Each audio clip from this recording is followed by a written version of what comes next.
ஒரு விஷயத்தை நான் சொன்னேன், அதனை கையில எடுத்திருக்கேன், உடும்பு புடியாக பிடித்து கடைசி வரை போக போறேன். நான் சாட்டையால் அடித்து கொண்டது அண்ணா பல்கலைக்கழக மாணவியினுடைய சகோதரனாக. எனக்கு ஒரு சகோதரி, அந்த சகோதரிக்கு ஒரு சகோதரன் இருந்தா 2 பேருக்கும் என்ன வழி ஏற்பட்டிருக்குமோ அதைத்தான் நான் செஞ்சேன். அதனால் தொடர்ந்து கேள்விகள் கேட்போம்.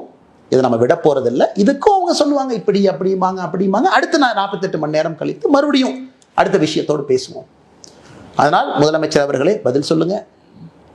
இத்தனை பேர் இவ்வளவு குழப்பத்துல ஒரே ஒருத்தர் மட்டும்தான் அக்யூஸ்ட், எங்களுக்கு வேற யாரும் தெரியாது. இந்த ஆள் அவ்வளவு தைரியமா அண்ணா பல்கலைக்கழகத்துக்குள்ள இடத்தை செலக்ட் பண்றான், இந்த இடம்னு தெரியுது, அந்த இடத்த ரெடியா உட்கார்ந்து இருக்கான். அப்படின்னா இதுக்கு முன்னாடி அவன் குற்றமே எங்க செய்யலீங்களா? யாராச்சும் நம்புவாங்களா? அவ்வளவு பக்காவா ஸ்கெட்ச் போட்டு எஃப்ஐஆர் படிக்கும் போதே தெரியுது அந்த இடத்துல இருக்கக்கூடிய நபர் வேற எந்த தாக்குதலையும் ஈடுபடவில்லை. அப்ப மே 14ஆம் தேதி போட்ட வழக்கு என்ன சார்?